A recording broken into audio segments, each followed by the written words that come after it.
Boa noite para você. O Palavra Cruzada de hoje fala sobre espionagem. O Brasil foi espionado? Documentos revelados por Edward Snowden, ex-técnico da Agência Nacional de Segurança Americana, o NSA, mostram que a comunicação de membros do alto escalão do governo brasileiro foi monitorada pelos Estados Unidos. Empresas brasileiras como a Petrobras também teriam sido espionadas. O incidente causou um desconforto nas relações diplomáticas entre os dois países. O Brasil ameaça levar o assunto à ONU. Mas hoje nós queremos saber como funcionam as agências de inteligência, o que elas investigam de fato e como fazem isso. E nós, brasileiros, sabemos nos defender? A Palavra Cruzada de hoje recebe o agente da Polícia Federal, Vladimir Brito, que é especialista na área de inteligência de Estado e policial e também mestre em ciências da informação pelo UFMG. E hoje nós vamos perguntar essa primeira pergunta para introduzir o nosso assunto. A julgar pelos dados revelados ou por aquilo que está na imprensa ou até pelo seu conhecimento da área, dá para afirmar isso que eu afirmei no início? Ou seja, o Brasil foi sim espionado? Foi espionado, sem dúvida alguma. Esse aparato, os estados possuem um aparato de espionagem e ele permeia as relações internacionais já há séculos, né? Se sofisticando ainda mais em torno do século XX. Então, nenhuma dessas grandes potências funciona sem um aparato de espionagem que presta uma série de serviços no sentido de tanto obter informações que são secretas, que são relevantes, sejam no terreno da política, questão militar ou econômica, né, quanto muitas vezes até intervindo, fazendo atividades clandestinas dentro desse outro país. Então, o caso norte-americano, provavelmente ele possui um maior aparato para esse tipo de atividade, para espionagem, para coleta de informações sensíveis clandestinas do planeta. Só estamos começando o nosso debate. Fomos espionados, sim. Quer saber mais sobre esse assunto? Não sai daí, o Palavra Cruzada está no ar.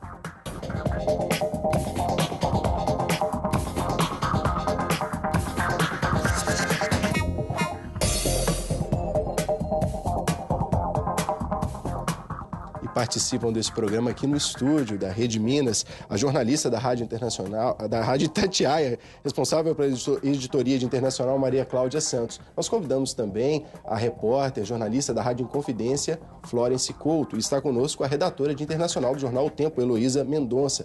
E você, nosso telespectador, nosso convidado principal, está convidado a participar, interagir conosco durante esse programa, mesmo ele tendo sido gravado, as suas considerações, a sua conversa aí por meio das redes sociais é muito bem-vinda. Então, durante o programa, elas vão aparecer aí no seu vídeo e você pode continuar essa discussão, debater, colocar a sua opinião, e eu desde já convido os meus convidados a interagirem com os nossos telespectadores. Quem sabe a gente não troca algumas pautas, descobre algumas coisas, e esse programa que é bem interessante. Talvez você já esteja assistindo esse programa pelo YouTube. Seja bem-vindo. As redes sociais estão aí para serem divulgadas e também monitoradas, fique você sabendo. Mais ou menos por aí, né, Vladimir? Voltando a essa pergunta, eu fiquei super impactado assim, com a sua afirmação, e logo antes de falarmos muito e descobrir, eu queria te perguntar: e nós brasileiros, e nós, Brasil, nós temos um aparato de segurança similar? Ou seja, nós também damos uma olhada como que tá os nossos vizinhos, vamos dizer, mais próximos ou não? Acredito que se isso é feito de uma maneira frágil. Me parece que não é política do governo brasileiro esse tipo de ação, né? Eu vejo a surpresa da Dilma como uma surpresa legítima, de indignação dela, do ministro da Justiça. Não é um cinismo, como às vezes você percebe em outros atores, né, de Estado, que aquilo ali veja, né, que absurdo, o Brasil foi espionado, os americanos fazem isso. Você percebe a indignação de quem não se atentou, não percebia isso como real. Então, eu não vejo como política de Estado no Brasil espionar, sobretudo, países da América do Sul, né, da América Latina. E 2, o aparato de inteligência brasileiro que sobrou, né, na verdade, nós temos instituições que elas sofreram uma reforma, uma certa repaginação, mas elas ainda são herança do período da Guerra Fria. E o nosso papel na Guerra Fria era um papel periférico. Você tinha um enfrentamento entre duas grandes potências, os americanos e os soviéticos, com as suas respectivas agências de inteligência tentando esquentar a guerra ali no submundo, no underground. E o papel de países como o Brasil era simplesmente controlar o inimigo interno para que esse inimigo interno não viesse a tomar o poder. Então, quando você tem uma instituição que ela foi construída nesse cenário, desde o pós-Segunda Guerra Mundial, é difícil você quebrar esse modelo se não for de fora para dentro. Então, eu diria que o modelo dessas instituições ainda está um pouco vinculado ao cenário anterior e não é política do governo. Vladimir, depois das denúncias, o governo falou que gostaria de ter uma maior defesa cibernética. Sim. Quais seriam as medidas para alcançar essa melhoria aí na defesa?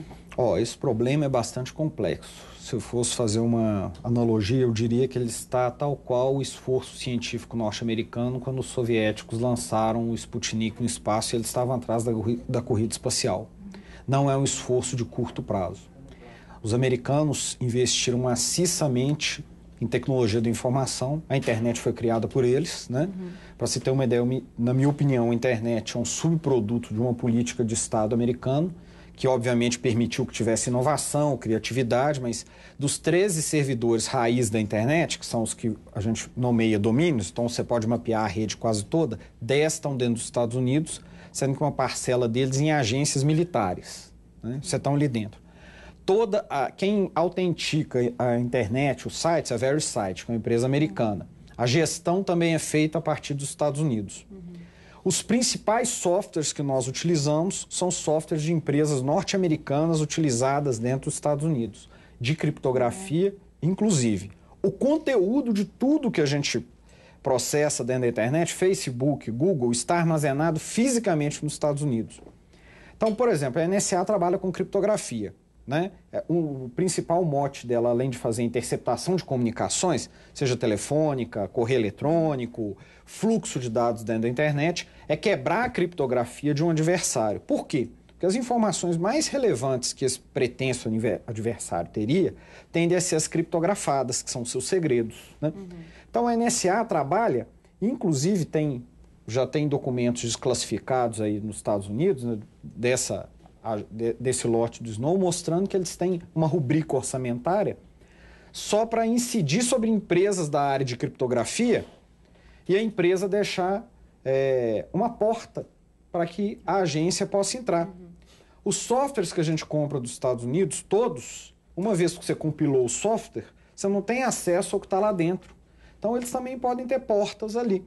Então, o governo brasileiro pode comprar uma solução criptográfica fabulosa, mas ele está trafegando numa rede em que predominam os americanos com conteúdo, com estrutura e com uma agência enorme para operar isso. Teria que ser um produto nosso, então. Não só um produto, uma política de repensar a nossa participação na rede, né? Como é que nós participamos no que é internet, né?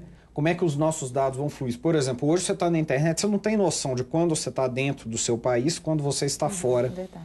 Então, nós temos que pensar, é muito mais sistêmico do que você pensar, eu vou ter um software que faz criptografia que outro aqui. É óbvio que o governo tem o CEPESC, que é da ABIN, que trabalha com criptografia, que acredito eu devia ser muito pouco utilizado pelo governo, porque todo mundo acha que isso não acontece, né?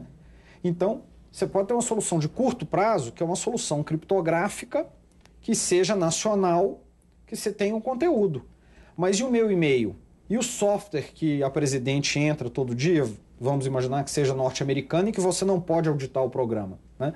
Essa até é uma das vantagens. Por que a China, as Forças Armadas chinesas usam software livre, as alemãs, as russas? É porque antes do programa ser compilado, eu posso auditar e ver o que tem lá dentro, né?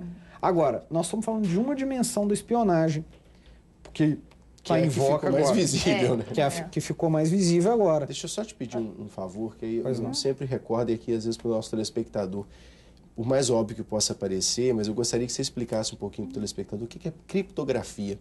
Criptografia significa você conseguir embaralhar os dados, as mensagens, de maneira que se alguém não tiver uma chave para abrir e interpretar aquilo ali, o que seria um correio eletrônico, uma carta, vira um conjunto de números, de zeros e uns, de maneira que quem não consegue essa chave não consegue entender o que ali está escrito. Agora o nosso telespectador matou, igualzinho os filmes de espionagem, né? Os códigos secretos. Vladimir, eu queria voltar um pouquinho e saber a sua opinião. Por que você acha que chamou tanta atenção esse escândalo agora? Nós sabemos que esse burburinho de que um país espiona o outro, não na intensidade de outras épocas como a Guerra Fria, mas enfim, isso sempre foi muito discutido e ainda que nesse tom de lenda, todo mundo discutia um pouco e sabia que existia. Será que porque dessa vez, inclusive para os americanos, veio esse baque de imaginar que essa espionagem ela vai muito além de governos, de empresa, mas ela chega nos cidadãos, no caso dos americanos, mais ainda do que para outras pessoas? Eu acho o seguinte, os americanos já tiveram diversas situações, conflito com as suas agências de inteligência, público interno. Se me permitir um preâmbulo, nós temos uma mania de misturar o ambiente interno de um país que você vive sob a égide da Constituição, do poder do Estado, né? Então você tem garantias constitucionais para nenhuma agência a Polícia Federal vai fazer uma investigação, ela tem que ter autorização judicial para invadir sua privacidade, tem que inclusive convencer o juiz, o Ministério Público, você tem essas garantias. No terreno das relações internacionais, você tem acordos na ONU, acordos internacionais, mas eles não são garantidos por um Estado. Né? Por exemplo, os Estados Unidos invadiu o Iraque sem o Conselho de Segurança da ONU ter aprovado. E aí, quem vai lá brigar com a maior potência do planeta? Ou a Rússia invadiu a Geórgia? A mesma coisa. Então é corrente no terreno internacional, né? Uma agência americana é construída para obter informações externas a contragosto do cliente, por isso que é feito via espionagem, né? Para servir o processo decisório americano. O que os americanos não aceitam? A grosso modo, não é o fato do sistema, de um dos instrumentos que eles têm de coleta de inteligência, que é a NSA, está interceptando os e-mails da presidente ou roubando segredos da Petrobras. O que eles não aceitam é que, junto com esse pacote do Snowden, eles também souberam que a NSA, por exemplo, pegou praticamente todas as chamadas telefônicas da população americana inteira, né, para tentar mapear relacionamento. Então, quando se toca na privacidade deles, eles acham isso inconcebível e acham que está violando o direito constitucional que eles têm enquanto americanos. No ambiente externo, a cultura americana, o volume de publicações, o peso que essas agências têm, a sociedade americana sabe há muito tempo que o volume de informações coletadas de outros pelas suas agências é monstruoso, é monumental. Só um parênteses, se você me permitir. A NSA está construindo um data center, acho que foi inaugurado agora, em Utah, estado americano. O índice que eles utilizam para medir o armazenamento é petabyte. Não existe petabyte, né? Nós estamos 2 categorias antes dessas, né, do ponto de vista de capacidade de storage, de armazenamento de dados. Né? Por que é um projeto bilionário? Por que uma instituição, né, monta um aparato desse tamanho com capacidade de armazenar tantos dados, se não for para colhê-los, para coletá-los? Agora, Vladimir estava falando exatamente que eles, né, investigaram, inclusive, a população norte-americana. E nada impede que eles tenham investigado também algumas relações aqui no Brasil, né? Pelo menos eu acredito.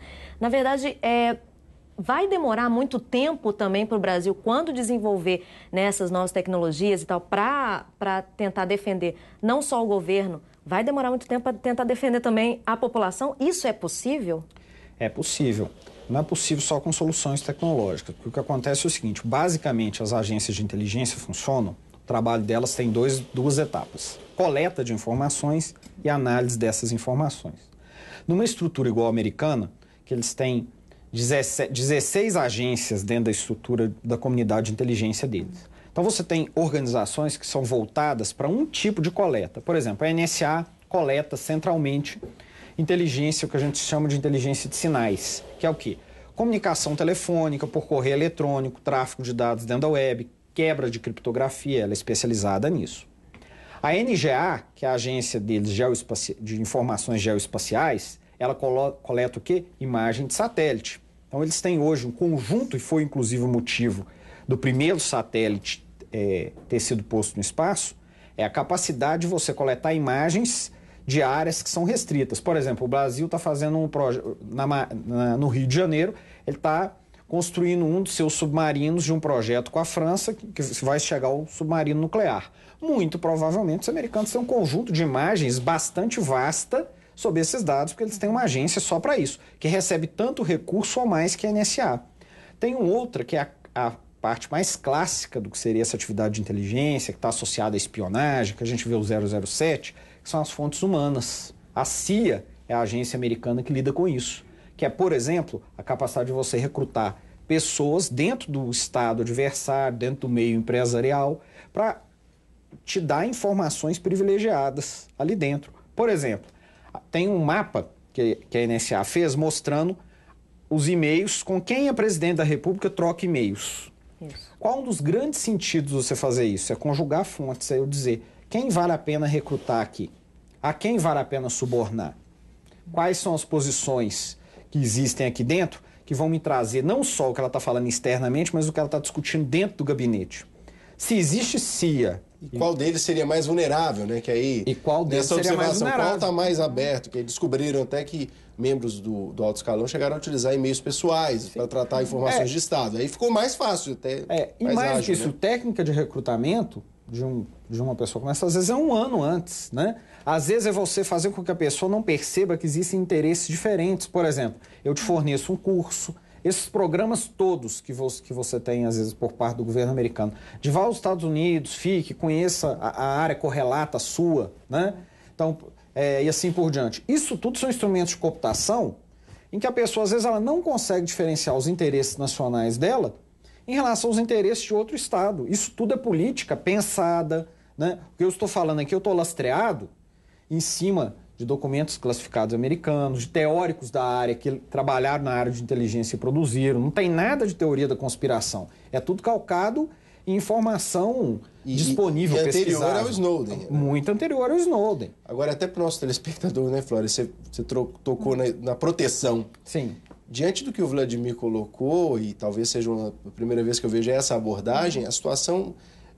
o que a gente está repercutindo é a ponta de um iceberg, literalmente. A ponta. Nós estamos Tem muita coisa que a gente vai assustar. Isso, por exemplo, que você citou, às vezes até sem saber, a pessoa estava no meio de um processo de recrutamento aí para ser o espião. Sem dúvida, tem vários... Imagina, você está ali, você está trabalhando, vamos dizer, imaginemos, eu sou policial. Aí me oferece um curso numa agência dessa nos Estados Unidos. Aí me oferece, às vezes, recurso, possibilidade de você trabalhar, conhecer outras coisas, o fascínio daquele ambiente. E eu não tenho na minha mente perfeito, mas o objetivo deles é esse, né? Adquira conhecimento para o seu país, mas entenda que existem diferenças. Então, você coopta muito facilmente. Agora, mais do que isso, num país em que a corrupção é endêmica, né? Em que as pessoas... Eu já tive a oportunidade de participar de operações de combate à corrupção, que as pessoas vendiam... fraudavam alimentação que ia para a escola, né, por exemplo. Imagina o que é você ter um dinheiro fixo para repassar informação, né? Será que é difícil recrutar esse volume de pessoas? Ainda mais com o Estado que é despreparado para lidar com isso, para enfrentar essa situação. Até os instrumentos o Estado não possui. Então, mais do que uma solução tecnológica, nós estamos com uma realidade que é complexa, que você tem que pensar. Nós temos uma contra-inteligência que funciona, as nossas agências funcionam. Boa pergunta, Vladimir. Inclusive, nós pretendemos que você as responda, mas no próximo bloco a gente vai fazer um breve intervalo, voltamos já já. Até mais.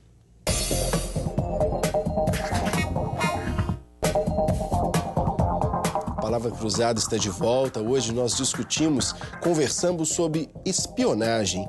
Você é admirador aí dos filmes do 007, perdeu o primeiro bloco, vale a pena conferir por meio das redes sociais, no nosso canal no YouTube, pelo Facebook, porque o primeiro bloco deixou bem claro para a gente qual é a realidade que nós estamos tratando. Para isso, nós recebemos o agente da Polícia Federal e mestre em Ciência da Informação pela UFMG, o Vladimir Brito.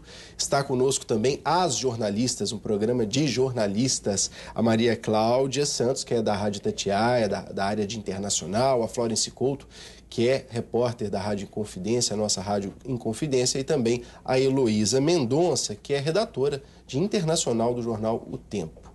Nós, no primeiro bloco, ficamos um pouco assustados, né, meninas? Demais. Diante das considerações. E aí, no final, Vladimir, até para o nosso telespectador que pegou um meio caminho aqui, você disse, nós temos uma contra-espionagem, como que funciona a nossa estrutura de proteção?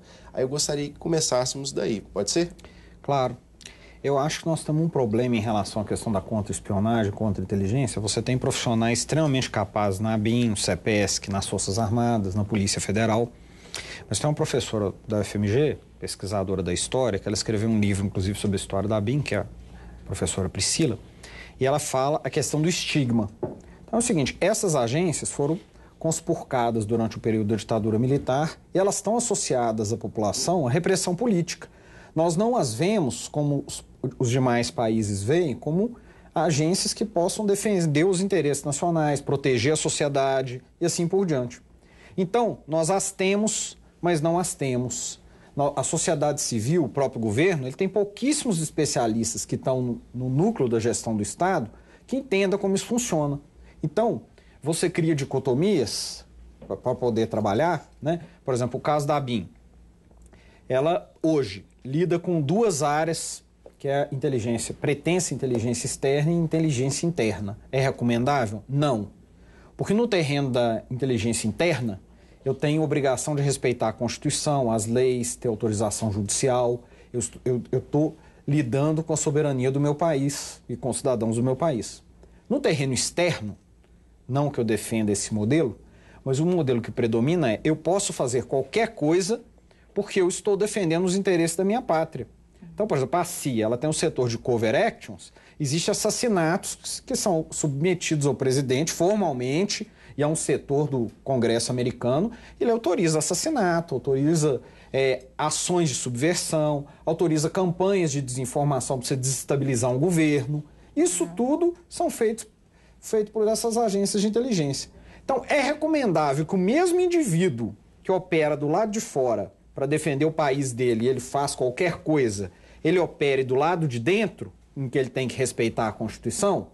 Provavelmente não, porque ele vai ficar dividido entre a forma dele de agir. Então, isso é uma situação. A outra, no caso da ABIN que lida com isso hoje, ela não tem acesso à interceptação telefônica, ela não tem acesso às informações de passaporte, de migração, que a Polícia Federal obtém, mas não é o papel constitucional da Polícia Federal fazer isso, são extremamente relevantes. Né? Claro. O que é mais fácil para eu detectar espionagem no Brasil? Sair percorrendo o Brasil inteiro ou descobrir as posições dentro das embaixadas que comumente mascaram os funcionários das agências de inteligência e acompanhar os passos daqueles funcionários dentro do país? Mas a nossa legislação permite? Não. Por que não? Porque é completamente diferente inteligência do que a inteligência policial. Inteligência policial, você vai investigar uma organização criminosa, tem início, meio e fim, você recebe uma autorização judicial para usar aqueles meios mais invasivos, se a organização, inclusive, mostra periculosidade, porque senão o judiciário não libera aquilo ali. Agora, você pode ter uma organização atuando no Brasil, vamos imaginar, seja inteligência americana ou uma organização que faz uso de métodos terroristas fora do país, que ela não seja criminosa aos olhos do país, mas que é importante o Estado saber o que eles estão fazendo aqui dentro. No caso da Tríplice Fronteira, depois dos atentados de 11 de setembro, né, até coincide a data, o Brasil chegou a entrar nessa rota de observação, vazou aí uma época suspeitas, né, de operações... Eu diria que uma parte disso também é no próprio governo americano se criou uma indústria do terrorismo, né? Então, eu não diria que o Brasil, por exemplo, tem um grande peso nesse sentido, embora, obviamente, eu não tenha condições de inferir diretamente sobre isso. O que eu diria é possível você acompanhar uma organização que tenha praticado atos terroristas lá fora, mas que não os tenha feito aqui, nem seja procurado internacionalmente, durante 1 ano, 6 meses, 8, não é. Eu não vou ter autorização legalmente legal não existe essa não possibilidade. vai. Exatamente. Então você tem... E de ponto de vista de inteligência seria necessário. Fundamental. E, o que, aliás, inclusive é uma das grandes diferenças da inteligência de Estado para o policial. Pode ser que um sujeito que trabalha com inteligência ou contra-inteligência, ele vai acompanhar uma organização 10 anos aqui no Brasil e não seja, o governo opte por... Não, perfeito, eu quero monitorar, até porque essa organização não sabe que está sendo monitorada, eu quero saber, não cometendo crime aqui, eu quero saber quem eles interagem, de que forma, como atuam e assim por diante. Então é o seguinte, nós temos um modelo que essas instituições são anacrônicas, né? A gente realmente não repensamos elas para reinventá-las, mas ao mesmo tempo que a gente não fez isso, que a sociedade não se imbuiu disso, ela também não deu instrumentos. Então, na verdade, você finge, né? Vocês continuam do jeito que estava, que eu não te incomodo, mas eu também não te dou instrumentos para poder trabalhar em defesa do país. Isso acontece aqui no Brasil e é o que não acontece nos Estados Unidos, porque sem dúvida. Eles ultrapassam, assim, né? O aparato que as agências de inteligência deles têm, né? Você tem umas 4 ou 5 disciplinas de coleta de inteligência, fontes abertas, interceptações telefônicas da internet, geoespacial, né? E fontes humanas, que é recrutar informantes, espiões e assim por diante. Todas essas agências recebem verba, tem um aparato tecnológico para a NSA, que é essa agência das interceptações telefônicas, eles trabalham com a meta de estarem sempre 5 anos à frente do estado da arte em termos de tecnologia da informação. Ao contrário do que acontece aqui, que o Estado vai pegar o computador mais avançado depois de um tempo, lá o financiador, a internet só aconteceu que empresa da iniciativa privada poderia ter o risco contábil, financeiro, de bancar um evento tecnológico do porte da internet. Então lá o Estado americano, ele vira para a iniciativa privada e fala, tá aqui bilhões, milhões, para você desenvolver um produto que me seja interessante no campo de defesa. Então, o horizonte é completamente diferente do nosso mundo. Tem tecnologia disponível para essas agências que nós não fazemos ideia, né? 5 anos no campo da tecnologia da informação é uma barbaridade, é impensável.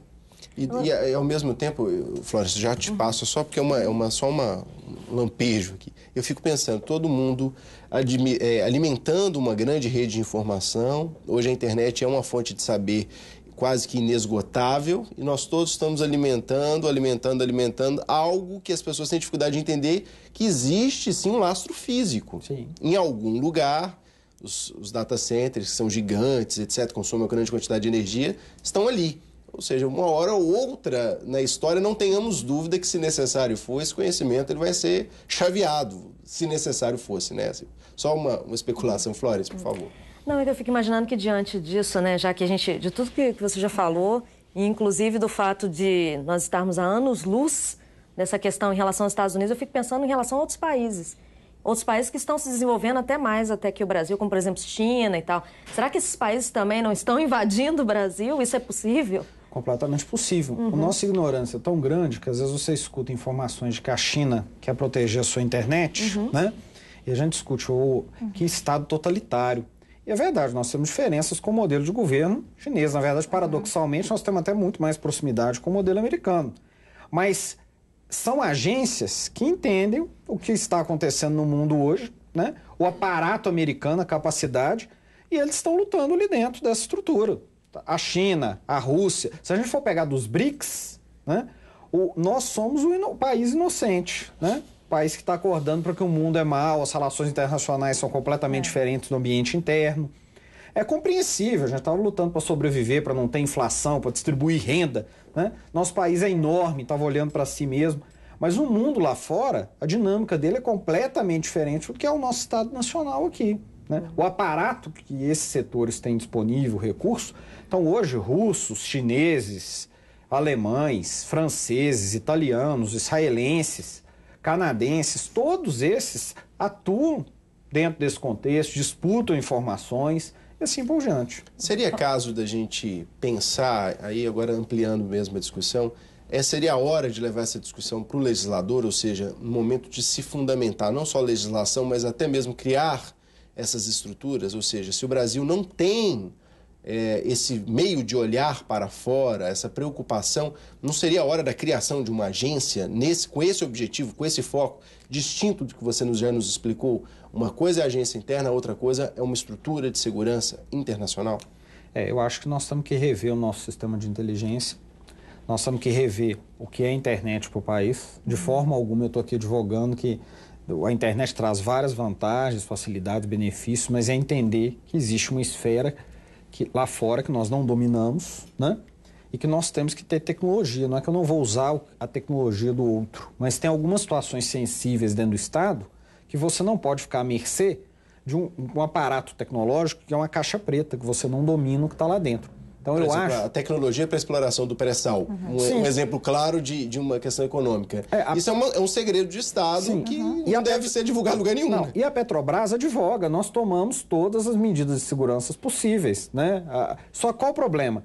Muito bem, e se o sistema operacional que é utilizado na edição do texto tem uma porta aberta que permite o acesso? Eu tenho condição de inspecionar O software, antes dele ser compilado para entender, né, do ponto de vista do linguajar humano que ainda está enquanto o programador está digitando, o que se passa ali dentro, não, eu compro ele fechado. Nós compramos um conjunto de produtos informacionais que nós não dominamos, né? Nós não dominamos a tecnologia envolvida. Por exemplo, o Brasil vai ter um satélite, né? Tem tecnologia só brasileira nesse satélite? O gateway de informação que está lá dentro, será que não tem uma portinha, né, que o software ali dentro permite que seja acessado por alguma unidade de inteligência? Há pouco tempo atrás tinha os pendrives que a China, que uma empresa chinesa ou de Taiwan estava vendendo, que detectaram, o Canadá detectou um vírus espião, né, dentro desses pendrives. Então, o que eu diria nesse sentido é que é complexo, você precisaria de agência, você precisaria de medidas para repensar talvez uma parte da nacionalização de uma parte do que é a nossa internet, sistemas de segurança da informação. Você tem um conjunto de medidas e a pior coisa que a gente precisa neste momento é tipo medidas do gênero: então vamos implementar o software dos Correios. Ok, nada contra. Mas não vai ser isso. É uma situação complexa, nós ficamos à margem dela e nós acordamos com o mundo inteiro montado nesse sentido. Não vai ter uma pequena solução que vai resolver o problema.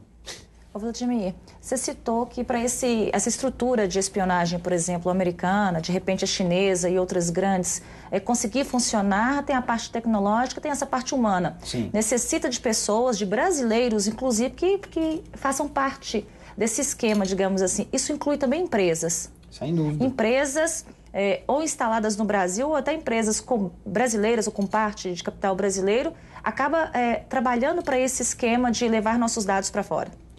Se você cooptar pessoas ali dentro que tem esse vínculo... Tem se falado muito, por exemplo, das telefonias, né? Das empresas o problema das telefonias é o seguinte: os americanos tiveram uma ação decisiva no controle das redes de informação.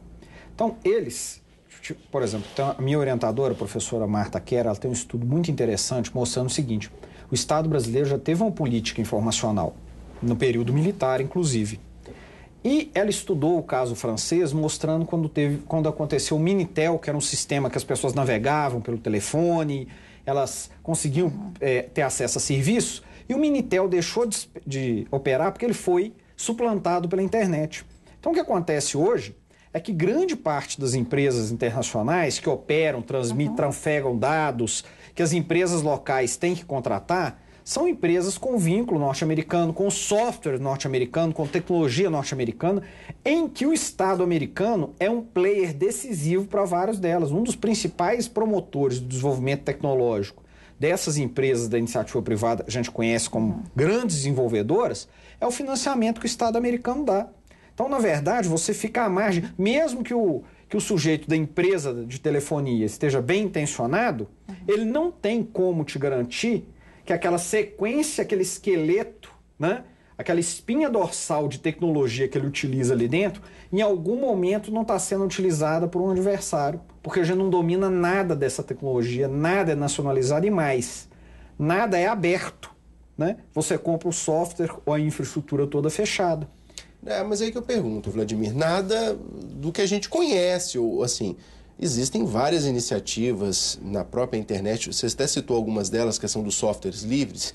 O Brasil chegou a namorar com essa tecnologia por motivos de economia. Até me surpreendo que, na época, esse argumento tecnológico não era colocado. Esse é um programa que a gente tem possibilidade de estar aberto para a gente, né, pesquisá-lo, para ver se ele não tem nada errado. Na verdade, foi uma decisão econômica. A gente vai usar Linux porque é mais barato. A gente quer usar os editores de texto com base em programações de software livre porque é mais barato. Esse tipo de decisão de Estado, essa política de construção de informação, é esse o caminho que a sociedade precisa direcionar? É essa discussão que nós temos que levantar? Eu acho que é uma das discussões. Veja que eu não estou advogando. Pode ter um software americano excelente que o Estado o adquira, mas se ele for para funções estratégicas, ele tem que ser aberto, ele tem que ser auditável. É inadmissível você ter uma arquitetura informacional na mesa do computador do presidente, em que você tem caixas pretas ali dentro. Até para o nosso telespectador entender, a compra dos caças agora, essa discussão veio à tona. Um dos requisitos é quem vai abrir. Sim. Qual é nosso fornecedor que topa deixar o nosso... Nós estamos querendo comprar um caça, não sei quantos milhões, é uma ferramenta importante de defesa.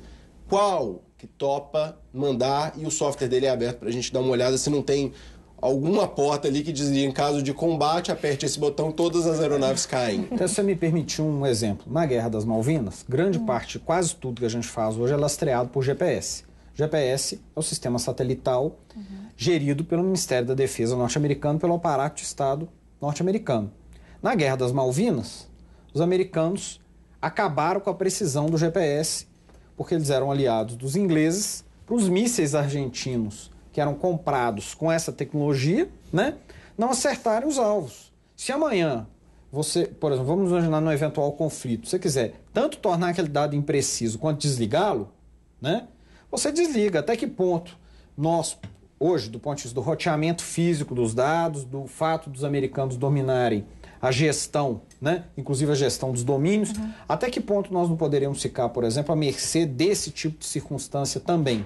Então, quando é pensar, é entender que foi montado um mundo para nós, tecnológico, né, dentro do discurso ideológico do fim da história, né, de agora acabou, está tudo resolvido, disputa mercadológica, e como se não existisse mais diferença sobre o prisma das relações internacionais, interesses, e nós meio que, espero que estejamos percebendo, que é muito mais complexo que isso. E que aí o conjunto de soluções, você tem que chamar especialistas, tem que pensar o que é a internet, as redes de informação. Não só isso, né? O ambiente interno do governo, que facilidade existe para cooptar a gente dentro do Estado, porque, se me permite falar em termos de relevância, a informação humana, ela é se você for estabelecer uma cadeia, né, de relevância, o que é mais relevante? Um assessor que trabalha ao lado da presidência da República e que acompanha o processo decisório da presidente, né? Ou o monitoramento dos e-mails que de vez em quando ela passa ou não, né? E aí, só no caso da nossa presidente, já foi também noticiado que até ela se assustou, foi quase não usa esse negócio, não é tanto assim, né? Como que descobriram, né? Mas é uma conversa à parte. A gente volta daqui a pouquinho, estamos falando sobre espionagem no Palavra Cruzada de hoje, está muito interessante o programa, e no terceiro bloco a gente vai discutir um pouquinho mais sobre essa nossa segurança, como nos proteger. A gente volta já já.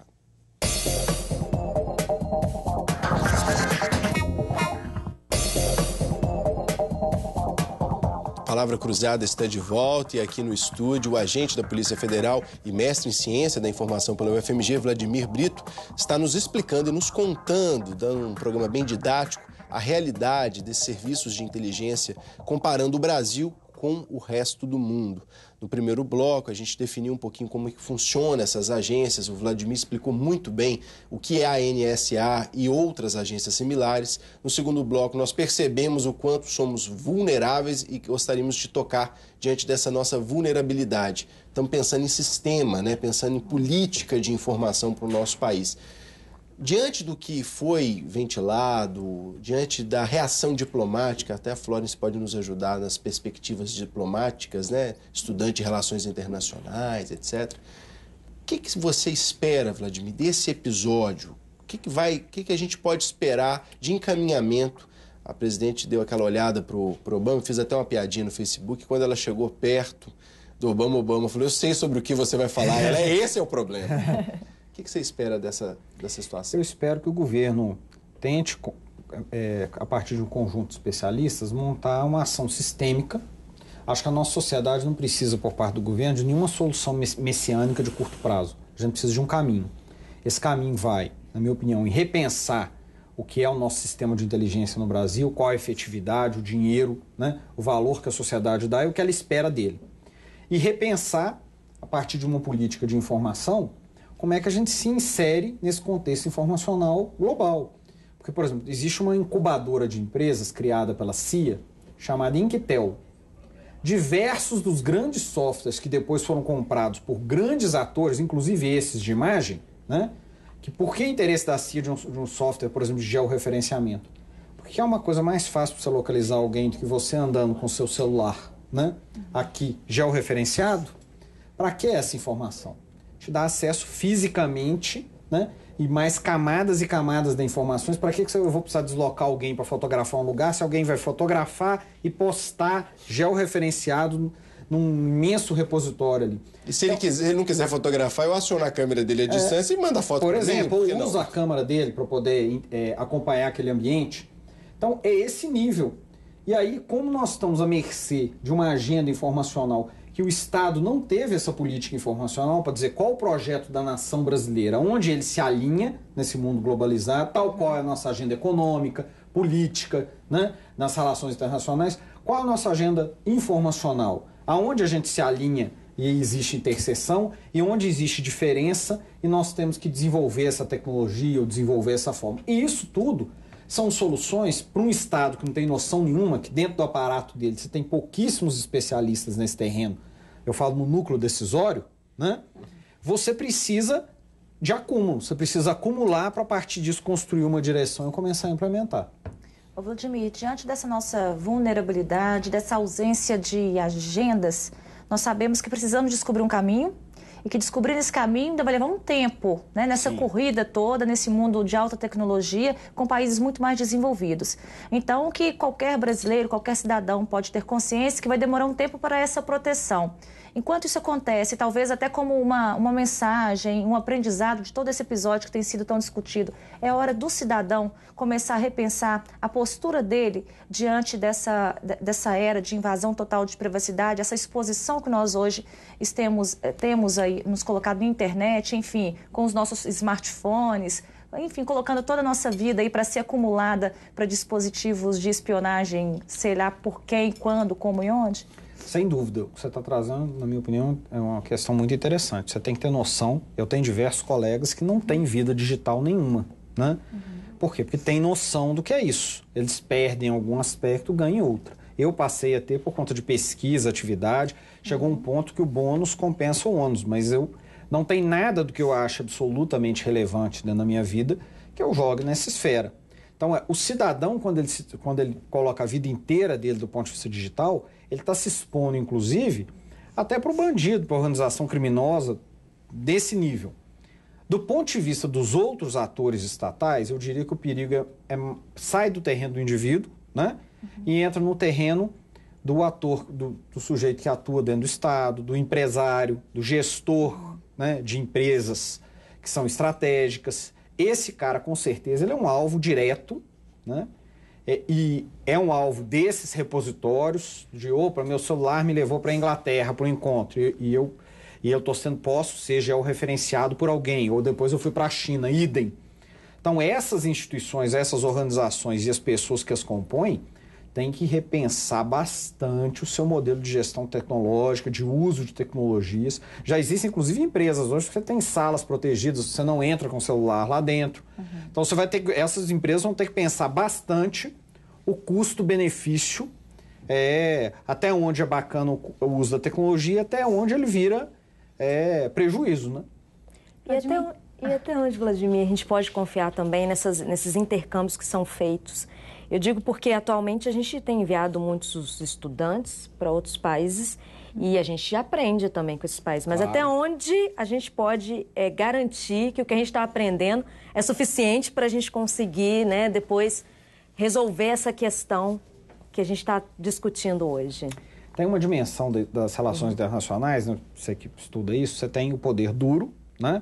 Que é a coerção, o poder militar e o poder financeiro, você tem o dito poder suave, soft power, que é o poder da ideologia, da informação, do conteúdo, né?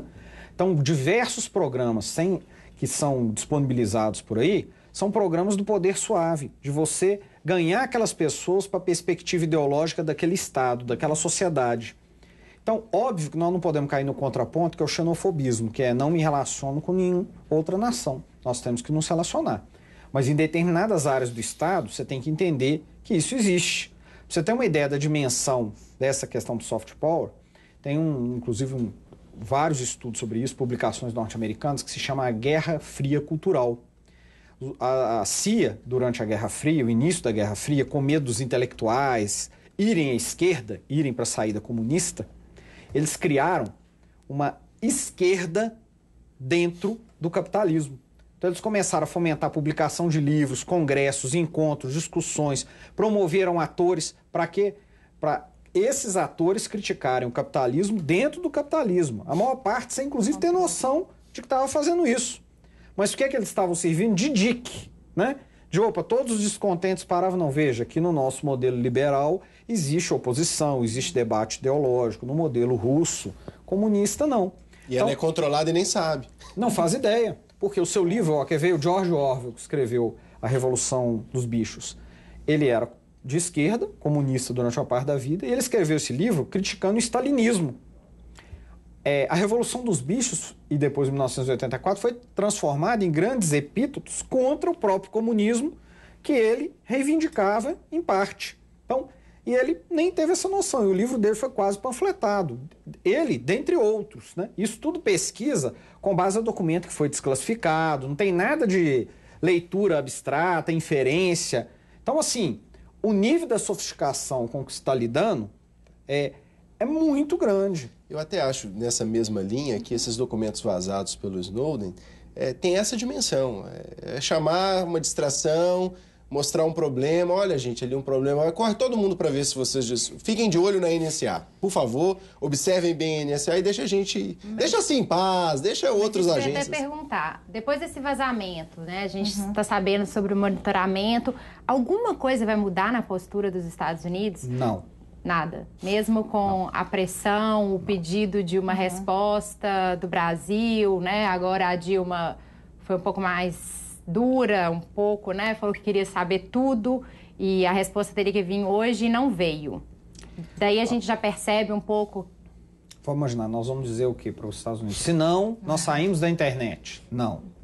Se não, rompemos relações econômicas com vocês. Não. Nem pensar. Se não, vamos fazer um ataque militar. Para por aí.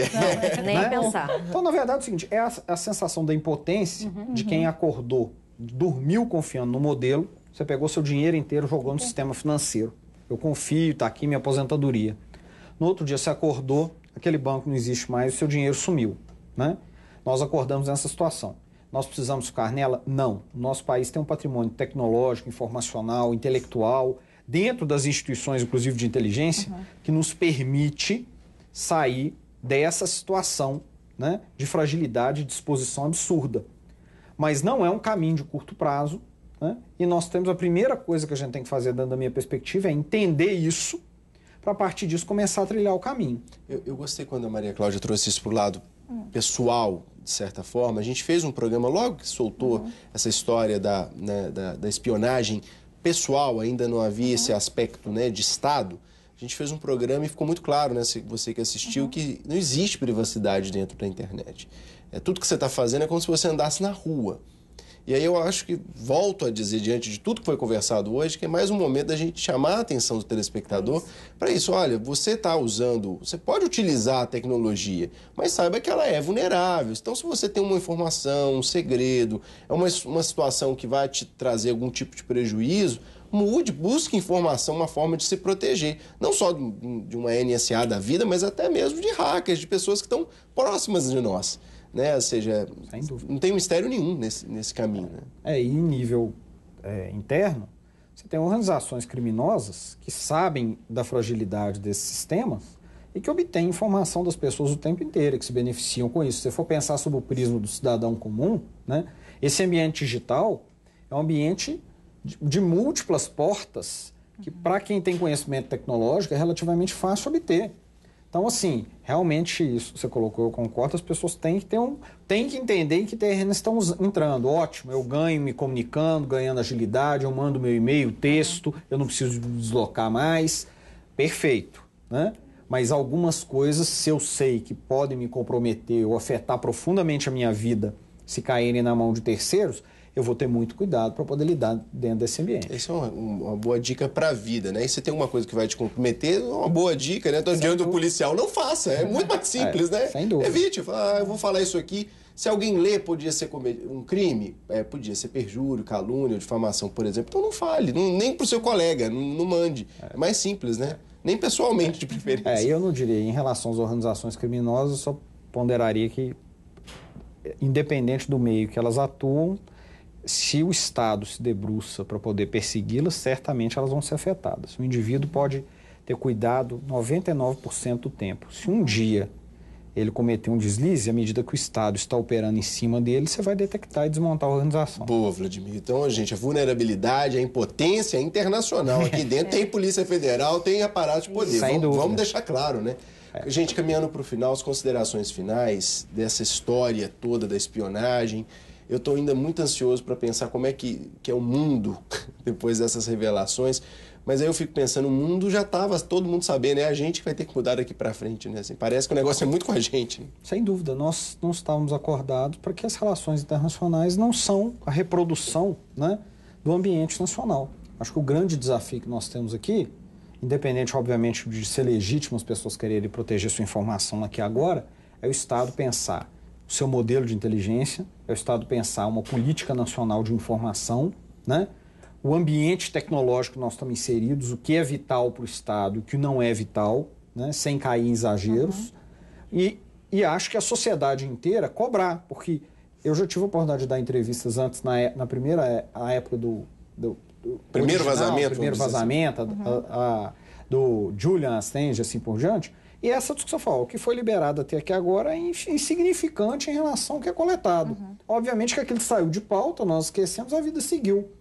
E a realidade se encarregou de demonstrar, via esse conjunto, que também não é todo substrato, você pode ter certeza que nós estamos vendo uma parte insignificante do que é coletado, que é muito maior. Então, acho que o nosso desafio enquanto sociedade civil é estar cobrando do Estado, do Parlamento, soluções e um caminho que não seja messiânico, seja um caminho que realmente aponte uma saída estratégica para o país.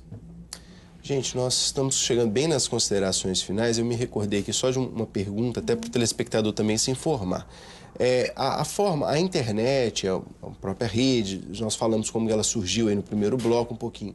Mas no Brasil, seria possível, por exemplo, o governo brasileiro chaveá-la, ou pelo menos filtrá-la? Ou seja, o cabo que traz a internet, o cabo físico mesmo, ou até o satélite, vamos dizer, ele pode ser monitorado? Existem soluções na China, por exemplo, que a internet, entre aspas, é chaveada. Né? O que eu diria que não é simplista é porque eu tenho uma tecnologia interna. Né? Então, eu tenho meu site. O meu site eu não domino todo o software que eu estou usando no computador, eu não domino o que tem dentro dele. Né? Ou os roteadores que fazem com que os dados trafegam também tem software que eu não domino. Eu comprei ele do lado de fora. Então, quando eu digo que é um pouco mais complexo do que isso, é que nós temos que pensar sistemicamente quais são os pontos, né? Não você impedir o acesso externo, né, e a conteúdo e serviço seria um prejuízo grande em termos de competitividade, acesso à cultura, informação, mas você tem que pensar quais são os núcleos, os bunkers, que você não pode correr risco. Por exemplo, corre na internet que o serviço de inteligência russo tem máquinas de escrever que eles compram da Alemanha, uma das únicas produtoras ainda de máquinas de escrever, para não ter sequer computador, né? Dado o medo em relação a algumas informações de se você usar o computador e ser capturado por outra agência. Então eu acho que nós temos que ter zonas, né? Qualquer projeto de segurança envolve áreas de acesso, em que você diga, algumas áreas aqui eu vou ser radical, né? Em outras não, eu posso mediar, eu vou formar o cidadão, eu vou intermediar tecnologias e assim por diante. Ok, vamos dizer, estou tentando terminar o programa com um pouquinho de otimismo, né? Mas assim, vamos dizer que o desafio é grande, comparado ao que você citou no primeiro bloco, levar o homem à Lua. Seria como se o Brasil estivesse planejando mandar seu astronauta, mas é um caminho. Muito obrigado, Vladimir Brito. As ordens. Muito obrigado, Maria Cláudia Santos, Flórice Couto e também a Heloísa Mendonça. E obrigado você, nosso telespectador. Obrigado por participar deste programa, fazendo o convite para compartilhar esse vídeo enquanto nós podemos fazê-lo. Compartilhe pelo YouTube, compartilhe pelo Facebook e nós nos encontramos no próximo Palavra Cruzada.